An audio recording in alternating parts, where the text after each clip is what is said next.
brothers and sisters, they are there. We are not lost. We are scattered. We are original Hebrew. Let's go! All praises be to the Most High God. Yeah, I say it. I was opportune to meet my grandparents, whom from childhood had always made us to understand that we are one of the lost tribes of Israel. Okay. So, from my grandmother, ancestors are sitting on this table all the way back to Nigeria. All of them. My ancestors were Igbos from Nigeria, and Igbos are called Black Jews,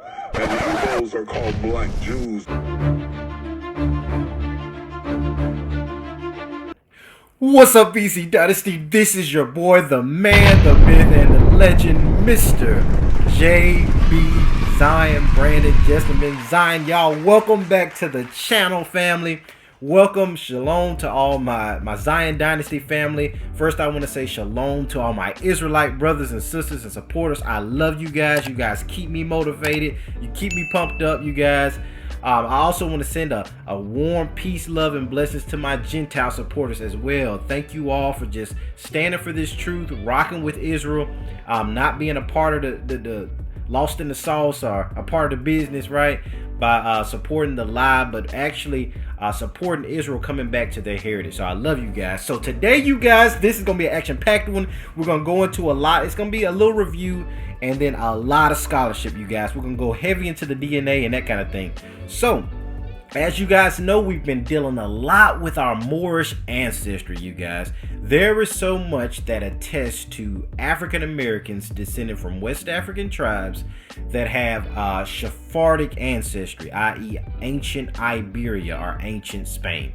So we did a lot of that with the oral tradition of the Yoruba. We looked at the Yoruba oral tradition and how the B'nai Ephraim say that they come from Morocco, right? They come from Morocco after the Jews were banished from the Iberian Peninsula. The Iberian Peninsula is Portugal and Spain, you guys.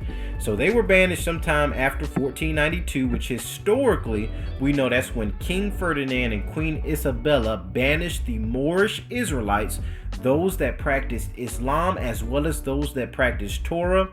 And those crypto secret Jews, right, that acted like Christians, that knew the Christian tenets to be able to blend in northern Spain. But when the Inquisition came about, they found out about these secret Jews and they banished all of these black Negroes, all these Yaya Negro, these Moorish Israelites. They kicked them out of Spain. So this is the oral tradition of the Yoruba we went through, you guys. Y'all check out a lot of those older videos. All right, so the Yoruba have this oral tradition.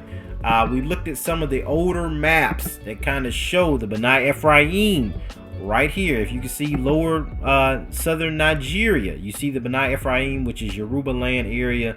Even the map says Yemen Jews, Falashas, Berber, Moorish, and Negro Jews. These are all the different types of Jews that are found in Africa. Right. I also teased you guys that Africa, the continent itself, is named after the Ephraim family. You can look on the Jewish virtual library that talks about the Ephraim or the Ephrati tribe of Ephraimite family. I showed you guys Jerusalem Tel Aviv library that also talks about that Abraham ha-Ephrati or Ephraim family. So I'm not going to go too deep into that on this video. So we talked about the Yoruba. They say they come from Spain. They have an oral tradition. We went to the DavidDynasty.org where it talks about the David family. Let's pull that up. How the David family was said to, upon the expulsion of the Jews from Spain, let me highlight that.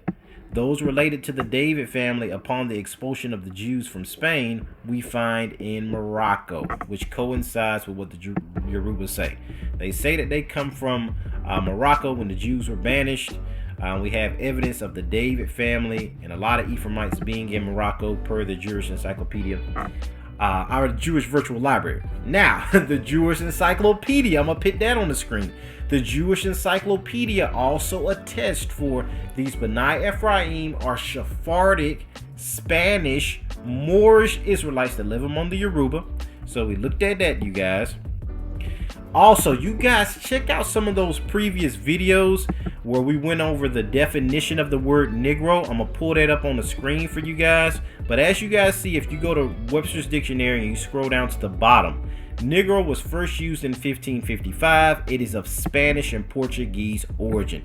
So a lot of our brothers and sisters don't know this history, you guys. You guys share these videos, like these videos, comment, subscribe, and you just communicate to some of your friends and family. And I know it's hard, you guys. I have a lot of family and I have a lot of friends that don't necessarily agree with what I'm saying or don't understand the history. But you guys, we got to teach our people that this is so entrenched in our history. If we would just dig a little deeper, the word Negro itself comes from Spain. It's amazing how a lot of African Americans know ourselves as Negro.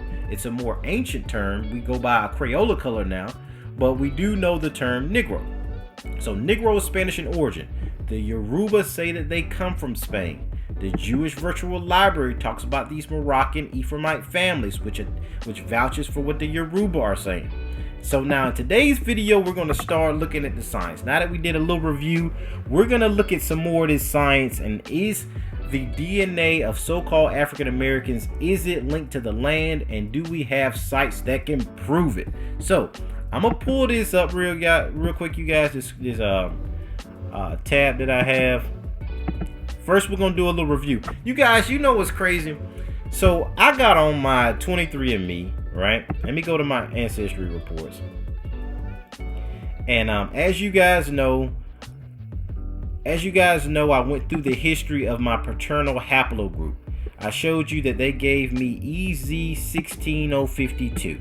You guys, they changed the nomenclature a bunch of times to confuse us, but you can go to ISOGG and you can control find it, and I found mine E-Z16052, E being the haplogroup E, and you see that it is a branch of E1B1A or E1B1A1. Now keep in mind, E1B1A1. We are going to go into E1B1A1, which is the common Negro haplogroup on the paternal side that you're going to find among so-called African Americans. This has been linked in repeated studies to the land of Israel, and that's what we're going to talk about in today's video. But before I do that, I want to go back to 23andMe. So I got on 23andMe this morning, you guys, to prepare for this lesson, and I saw that 23andMe had updated their ancestry reports. So what I found, let me go back to where it was at, the composition. They upgraded the African composition. Now, they probably didn't heard me bash them so much about how African ancestry can give you your specific tribe. I'm gonna put that on the screen and let you guys see mine, right? So African ancestry can give you your specific tribe, whereas 23andMe give you your haplogroups, and they'll tell you West African or maybe Nigerian, but they can't give you your specific tribe that your father's lineage or your mother's lineage comes from. Now, they still can't necessarily do that, but they upgraded it where they start including tribes on here. I got on here and seen Igbo people.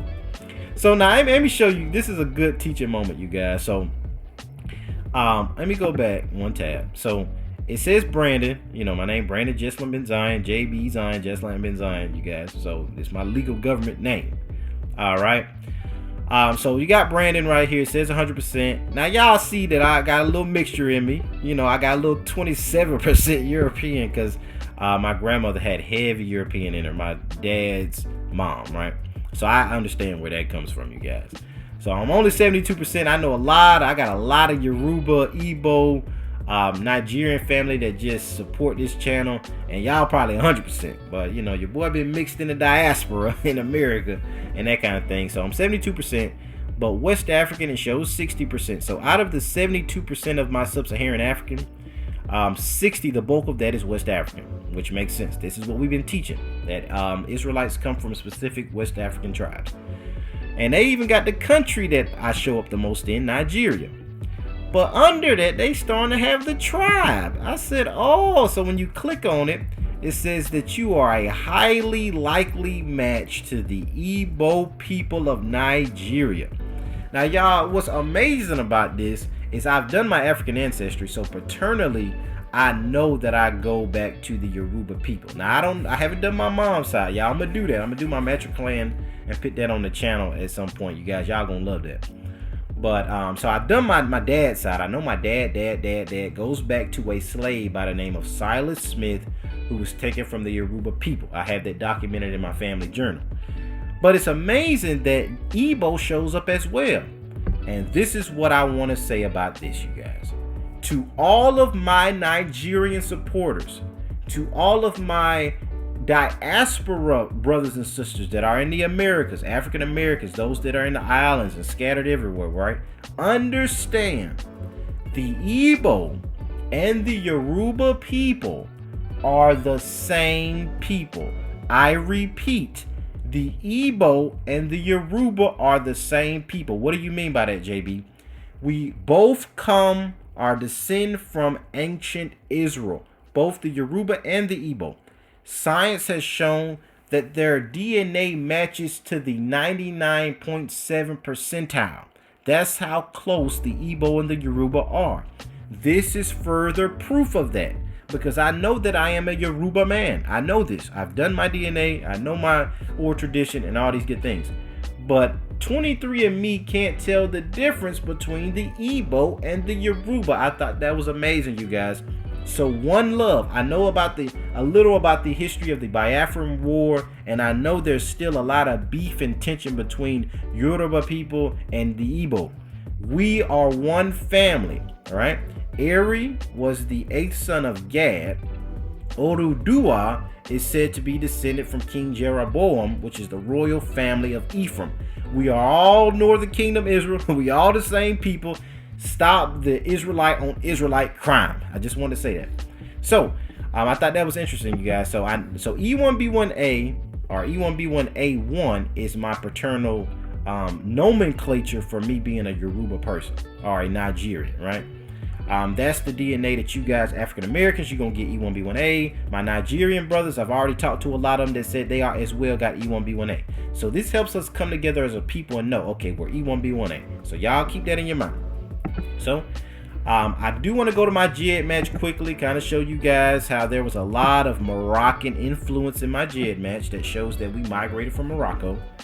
I also did my JED match, and it had some Europe, the places where the Jews were banished, and it had a lot of Moroccan Jews, North African Jews, and I seen some people with Libyan Jews, Algerian. Just means you migrated from that northern Sephardic people, right?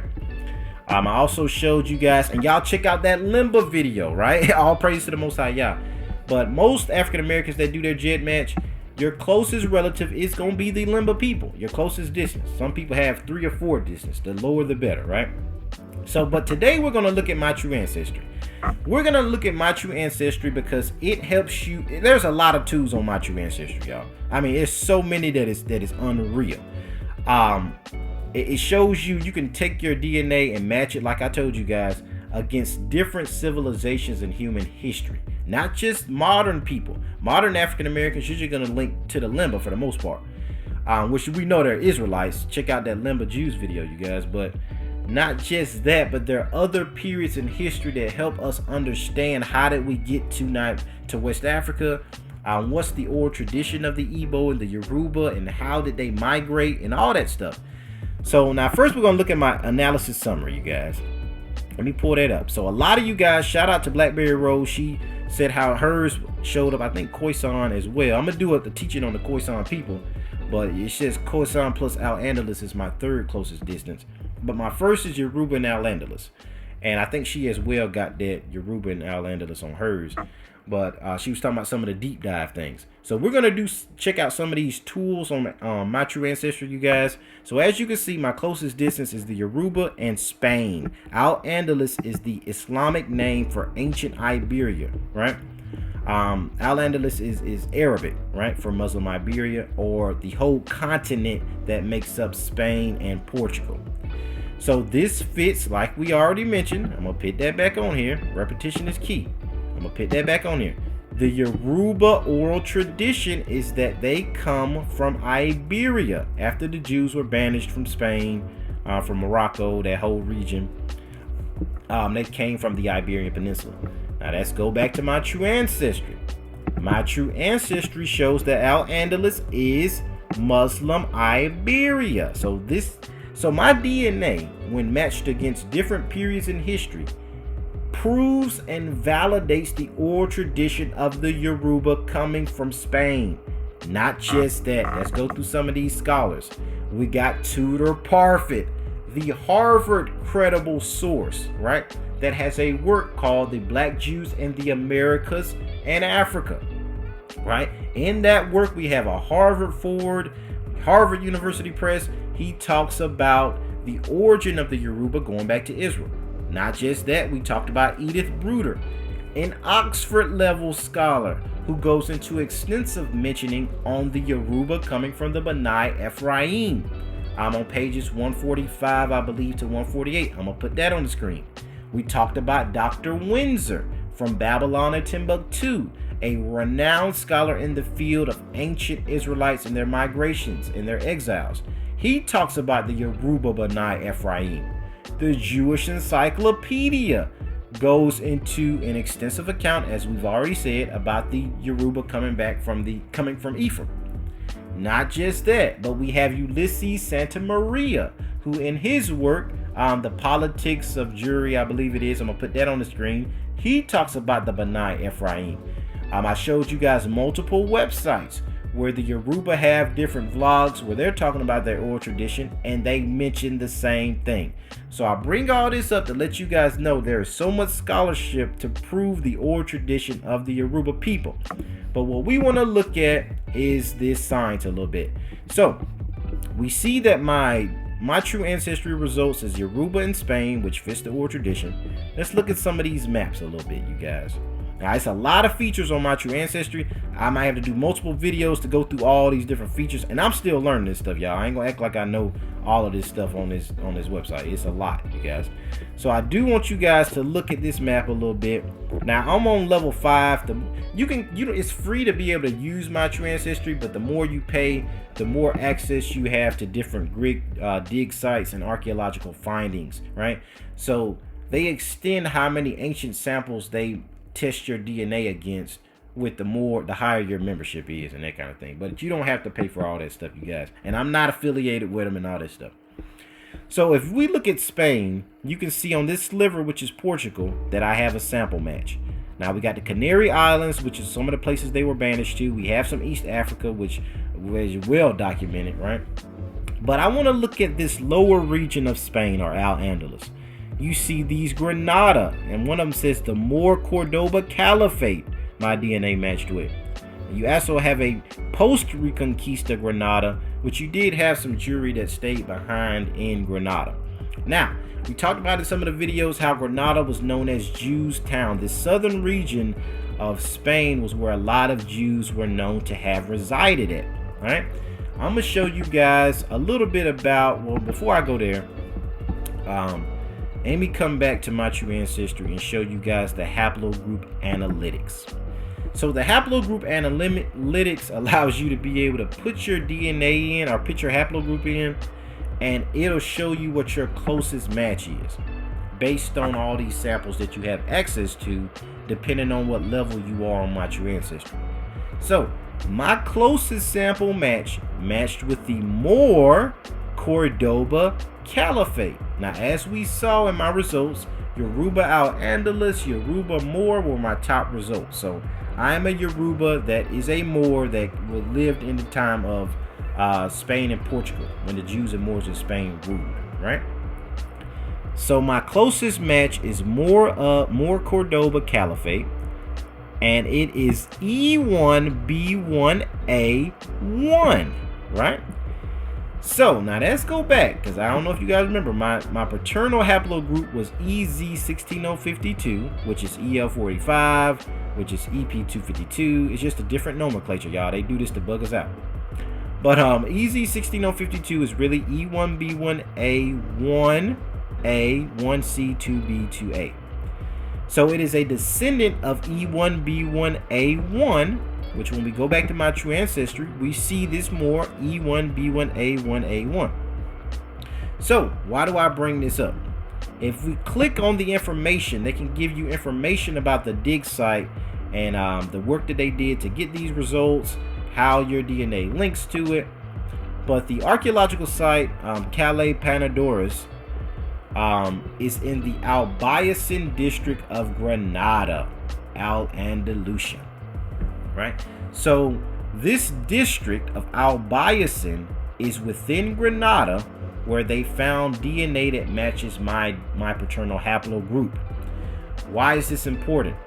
Granada in antiquity was known as Jews' town. That southern region of Spain was where a lot of Moorish Israelites resided. Some practiced Islam, a lot practiced Torah. Now, the ones that practiced Islam had a higher rank in society, and but they were very tolerant of our people that practiced Torah, because they believed that Islam was the religion that was going to be able to unify them against these white folks, right? Against the northern European Christians. So you had this war between the northern Christians of Europe and the southern Moorish Israelites. And they believed that Islam was the way. Now, I don't, but I'm just going to tell you guys the history of our people practicing Islam. This is why in Nigeria, you have a lot of Yoruba that say that we come from Mecca and that we are Islamic and that kind of thing. And it's not as prominent in the South, you guys, among the Igbo and the Yoruba, but the Hausa are deep off on that stuff. And this is why, because our people were forced to convert to Islam. They told their Israelite brothers, it was really an in-house fighting of y'all gonna be Islamic, because they didn't took Christianity from our book and made a new religion. So we got a religion to be able to riot. That's where Islam really came from. It was to fight, like a militant rallying cry, right? So, but Al-Bayasin, when you do a Wikipedia search on Al-Bayasin, which is in Granada, which was where the Jews were at, let's go down to the history part. The area that later became Al-Bayasin was first populated by the Iberians.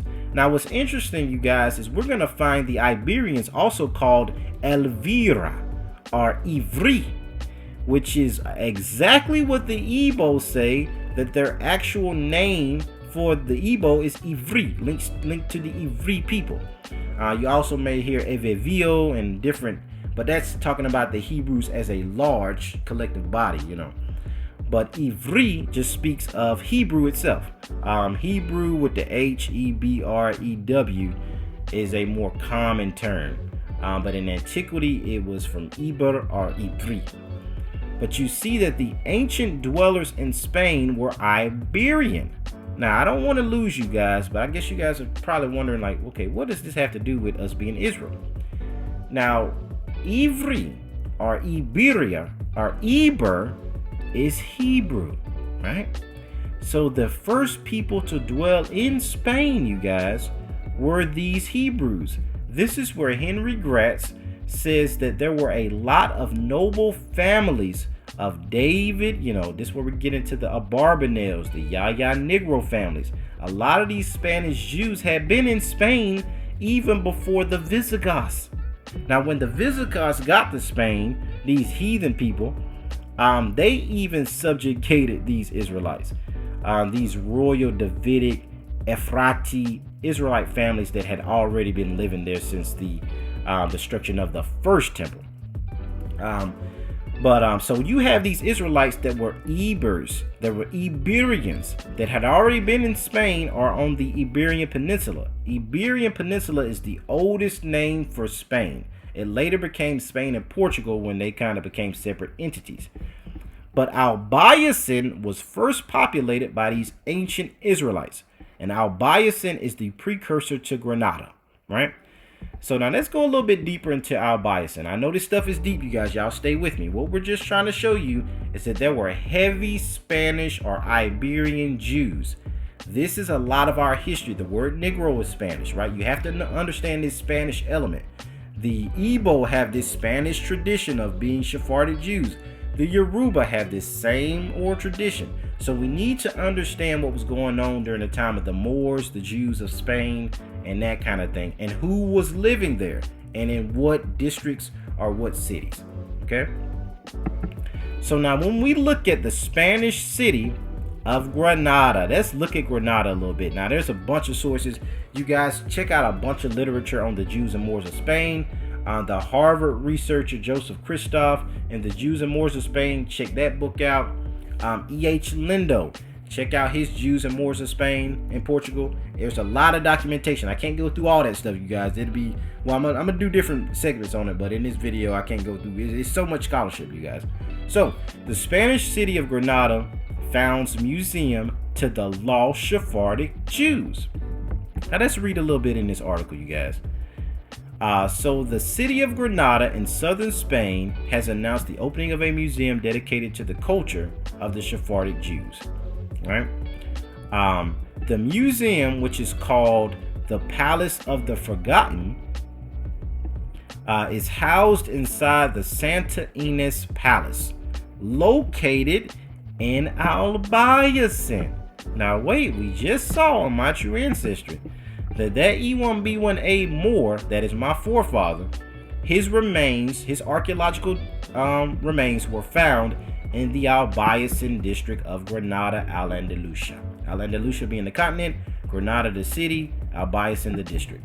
So according to Wikipedia, Al-Andalus goes back to the first inhabitants are the Ibers, are the Hebrew Israelites that dwelt there. And we're seeing that they have a museum that's called the Palace of the Forgotten that is in this district of Al-Andalus. Now, Al-Andalus, according to this site, is a neighborhood in the city's old center where many Jews used to live before 1492. That's when they were banished, you guys. We were kicked out by those Christians. Isabella and Ferdinand, they kicked our black behinds out, and we went deeper into Africa, right, in 1492. But before that, the Jews used to live in Granada, which was dedicated to the Jews alone, according to Henry Gratz, specifically the Al-Andalus district, which matches my True Ancestry results. This stuff is powerful, you guys. So, where they were forced to convert to Christianity or flee. So Christianity is the devil the Bible speaks. I want you guys to understand. I am not talking about the Bible. I am not talking about Yeshua. I am not talking about the apostles, Paul, any of those. But when the Romans got their hand on that book, they militarized it and converted it into a universal opioid by which they could extend the Roman Empire. This gets into Constantine and all that other stuff. So the Christianity I am coming up against is the one that was founded to disregard the people of the book and take the man-child out of the womb of the people that gave it life and start some militaristic campaign to conquer the earth. I am against that Christianity. And that Christianity historically has attacked Israel, has tried to force Israel to abandon the law, statutes, and commandments, has burned families of Israelites. Y'all check out all those videos and that history, y'all. It is gruesome, to say the least. So now let's look at some more scholarship, you guys. So even on the Times of Israel, I found this article that was saying the Spanish city opening museum on its forgotten Jews, which is from what we just saw on the other side, right? And they're saying the same thing on the Times of Israel. The Spanish city of Granada will open a museum dedicated to the culture of the Sephardic Jews. It talks about how in Al-Andalus, a neighborhood in the southern city's old center, was where many Jews used to live. Right? So this corroborates our DNA, family. So when we do our DNA, we see our DNA goes back to this event. All praises to the Most High. Our DNA goes back to these Sephardic Israelites, the ones that in Acts chapter 29, which I will do a video on, you guys. Paul was going to these David Ephrati Israelites that were said to be Ibers or lived in Iberia, right? So all praise to the Most High. Let's look at some more sources, you guys. Now I love this history of the Al-Andalus. I might do a video because it kind of explains a lot about the Moorish rise to power and that kind of thing in 711. But we're just going to read part of it in this video. So the Al-Andalus was first established by the Iberians, which are Ibers, which are Hebrews. The Hebrews were the first ones to dwell there. We just talked about that. So Al-Andalus in Granada was first established by the Iberians, or the Hebrews, before the Romans came in. Not much is known about the city of Granada or Al-Andalus into the 11th century. It was said, or it was then that Berber, now these Amazigh Berbers, where we get the Moors from, these are actually Israelite dwellers of North Africa, of the Maghreb region, where you get into Daya el-Kahina, and you get into Abraham Ha'afrati and the Afriyat family. So these Berbers arrived in what was a Jewish ghetto. Now it's crazy, you guys. The first time you see the word ghetto used was applying when our ancestors was in Spain, and when the Moors and the Christians ganged up on us. They pit us in certain regions like Granada. They said, well, y'all can have Granada, right? So it was a Jewish ghetto known as Granada al-Yahud, which is Granada of the Jews. They gave us the whole city of Granada, which Al-Bayasin is the heartbeat of that city, which, as you can see, belonged to the Jews. And my true ancestry, as well as all my African Americans, goes back to these people, right? So the Moorish rule, the first Moorish dynasty to rule Granada, began to build in the Al-Bayasin. So when the Moors came in, they started in Al-Bayasin. They teamed up with those Israelites or converted them to Islam by force. So it's really an in-house fight against Israelites that wanted to practice Islam and Israelites that said we need to just stick with Torah. So you had some militant Moorish Muslims that made it hell for our ancestors that kept Torah. But as you see, that this establishment of the Nasrid dynasty in Al-Bayasin by the Moors, Nasrid is Nasir. These were also Israelites. When you look at the history of that Nasir dynasty and some of those Arabic populations that were actually Israelites, but that's a whole nother video. So we see that our forefathers were in Granada and that Granada was given to the Jews alone. So if you see Al-Bayasin on your My True Ancestry, that confirms the E1B1A Israelites that lived there during that time period. All praises. So let's go to some more scholarship. Now this is the Jewish presence in Granada. This article, this guy's trying to argue against Granada being solely for the Jews, but he does say some information that I want to look at, you guys. So let's go to the second paragraph. I attempt in this study to show that although some Jews lived there from Roman times, all of Granada was never a city of the Jews. Now this is this guy's personal opinion, but he doesn't mean that it wasn't. He just tries to specify what region. And you guys are going to see what I'm talking about. Second, taking a point of departure and remark in the New Encyclopedia Judaica that the Jewish quarter was not located in a single place throughout the centuries of Muslim rule. And I'm like, what? But watch this. I shall show that the earlier Jewish quarters preceding the Muslims and lasting throughout the Zirid regime were located in Al-Bayasin. I will repeat. I shall show, now this is what he's saying. I shall show that the earlier Jewish quarters were located on the Al-Bayasin. The Al-Bayasin was a hill. It was a hill district in Granada. And this is where the heartbeat of the Israelites were at. And this is where, if you guys do your, on My True Ancestry, if you do your, which one did I click? Your haplogroup analytics, it will test your Y-DNA and show you your closest link. Your closest link will be these Moors. And these Moors were E1B1A, and they were in the Al-Bayasin district. So these Moors in the Al-Bayasin district were Moorish Israelites, you guys. All praises to the Most High. I'm going to show you guys one last article. And this is the article that I might do a whole nother follow-up on. So in this article, it talks about in 712 when the Moors living in Morocco, these Moroccan Ephraimites, that Afriyat family, it keeps coming up, you guys, that they teamed up and they conquered Spain and they named it Al-Andalus, right? So, but I do, okay, here we go. So a group from Syria received a little Roman outpost, Ivri. They renamed the Iberian Peninsula Elvira.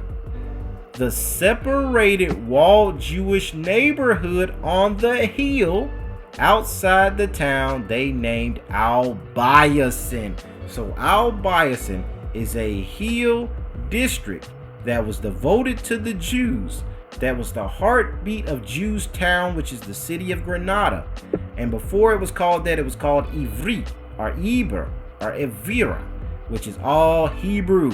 These were Hebrew Moorish Israelites that lived in the heartbeat of Granada, which is Al-Bayazin. All praises. So I'm gonna do another video going into a recap on the Jews and Moors of Spain, because I love this website. But I just wanted to show you guys that Al-Bayazin, my True Ancestry, shows that our archaeological, I mean, they have archaeological dig sites that match E1B1A that is found in Granada, that is found in the Jews neighborhood of Al-Bayazin. You guys, this stuff is deep. And a lot of my people think that, why you got to do all that? Okay, we the people. There are a lot of people that are trying to discredit who we are. There is a lot of history that we as Israelites have to go into to be able to guard our heritage and prove it to the naysayers and prove it even to our people. We don't have to, but it shows good scholarship on our end and gratitude that we have to the Most High for our heritage. Because if we don't guard this history, the nations will take it, you guys. So I hope you guys got some out there. There's so much in my True Ancestry that I can just nitpick and then do long segments on, and I'm gonna do that, you guys. But I'm gonna pause from that one right here. But next I want to go into some Harvard stuff. I know you guys saw in the thumbnail about Harvard. Now, this is a big thing, you guys. Now, basically, okay, I might put the link in the comments down there for you guys. This Harvard Medical School, right? DNA study that was done links the modern Europeans, specifically the Middle Easterners, to sub-Saharan Africans. let me just read the title again for you. Population genetics reveals shared ancestries. DNA links modern Europeans, i.e. Middle Easterners, to sub-Saharan Africans. All praises to the Most High Yah. And this was a study done by Harvard Medical School on May 24th, 2011. So it links ancient Middle Easterners, or present Middle Easterners, to having sub-Saharan ancestry. Why is this important?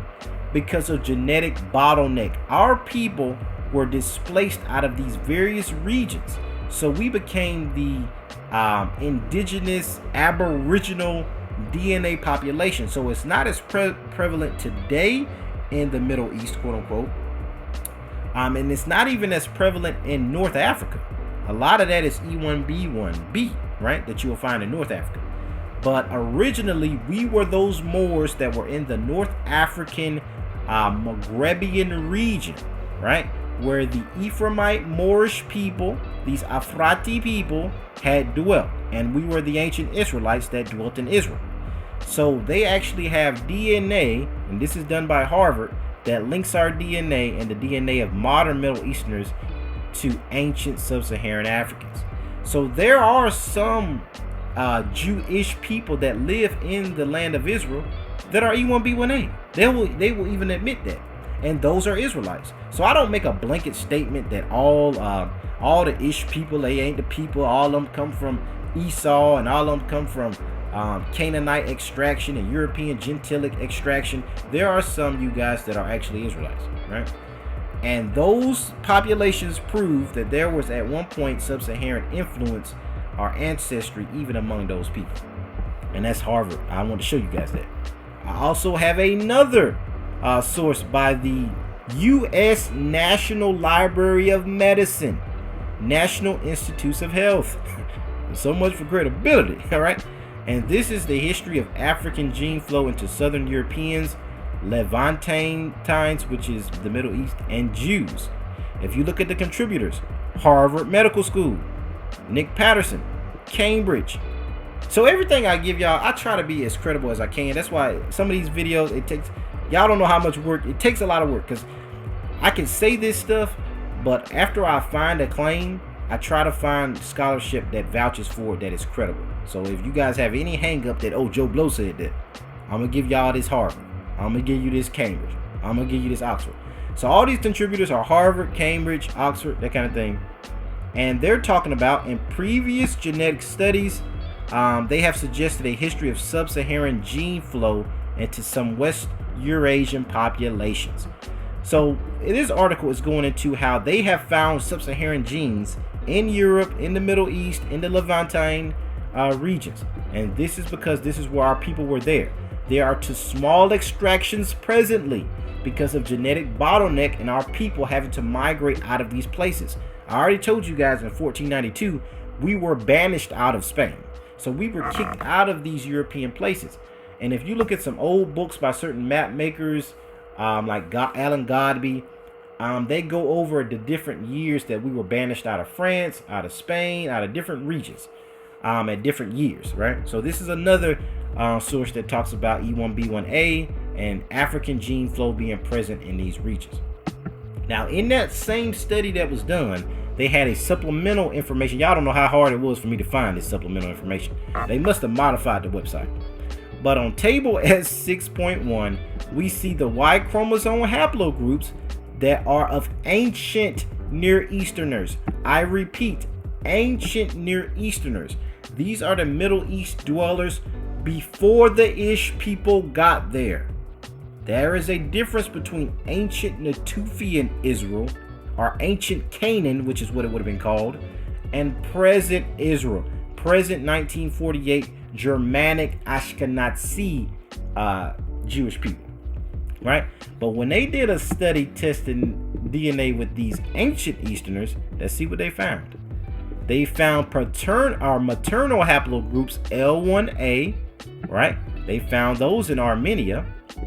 They found some J in Iran, right? They found P and Ganj in Iran. They found G, haplogroup G, which I've heard a lot about haplogroup G being in the Middle East. They found J, which some of that J I contend is European extraction, which you're going to have. But now let's look at this next section. The Levant, Middle Eastern region that includes Israel. So in Israel, in that part of the Middle East, they found E1B1B. They found a bunch of E1B1B.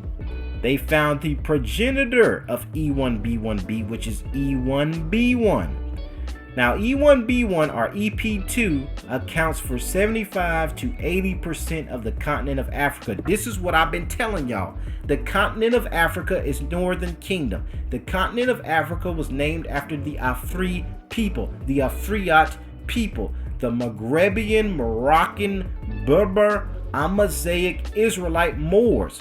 These were the founders of Africa. This is why the continent of Africa, well, when I say founders, I'm not talking about ancient Ethiopia. I'm talking about where Africa gets its modern name from was after these Israelites, right? So you have E1B1, which is EP2, found where? Israel, Israel, Israel, Israel. CT is a nomenclature subgroup of E1B1A because I found that in my own DNA.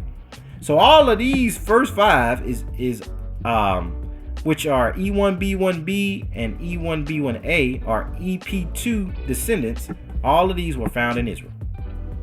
Ancient Israel are Natufian, which means the Israelites before the Ish people were E1B1 people. I repeat, the Israelites before these white Germanic Europeans got there, the ancient Israelites, the Natufian Israelites, had African DNA.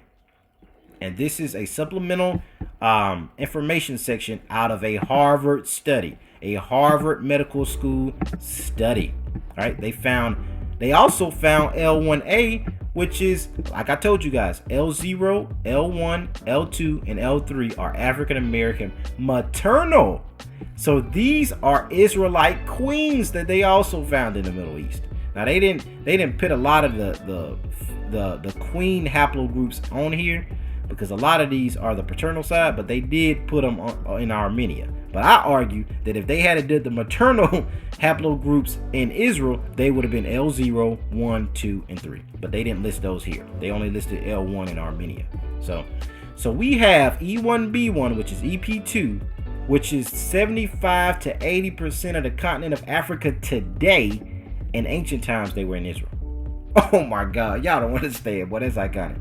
So I just kind of searched around EP2. You can find it everywhere, you guys. But the first sentence on Wikipedia said it all. It said EP2 or E1B1. And y'all, I just showed you Harvard. So when people get hung up, oh, Wikipedia, there's a lot of truth Wikipedia says. You have to fact check a lot of that stuff, which I have already done with these Harvard sources. So EP2 or E1B1 is a human Y chromosome DNA haplogroup. This paternal group had an ancient presence in the Middle East and is now primarily distributed in Africa, where it is believed to have originated. The Jewish people were formed out of Africa, out of Ethiopia. We read that in the first 2 chapters of Genesis. The Bible is an African Judean book. So they started in Africa and later inherited the land of our forefathers, the Middle East, and got kicked out of that thing and went to Spain and got kicked out of that thing and went into sub-Saharan Africa. These are all the same people. So with that, you guys, I know this was a lot. I just want to show you guys that Harvard influence. All of this deep haplogroup science talk, you guys, is just to prove that we were in the land of Israel. So when the Yoruba and the Igbo make these claims, these chieftains are worthy of the highest honor. When you hear these Yoruba and these Igbo people saying this amazing history, you need to tip your hat. You need to bow down before these elders because they know what they're talking about. The oral tradition of our people is life. Giving back to the thing that gave you life is the purest form of worshiping God. When you remember where you came from, you know where you're going. In the words of Marcus Garvey, a people that don't know their past are like a tree without roots. Our forefathers knew we were Israel, you guys, and all of this is substantiated by science, by old bones, archaeological dig sites, jet match admixture, paternal, just Harvard, Cambridge, Oxford, Jewish Encyclopedia. It's just so many sources, you guys. So we are the people. I hope you guys were blessed by this presentation. I know it's a lot of history. I know it's a lot of science, but it's just to reaffirm Yah's love for his people. I go this deep to show you how loved you are, Zion, that God has not forgot about his people. The Most High Yah has not forsaken his people. So with that, y'all, I am, you are, we are the same people. One nation, 12 tribes, one people. I love you guys with the love of the Messiah. Peace, love, and blessings. Black power to the chosen people of the Most High Yah. And with that, you all, shalom. All praises.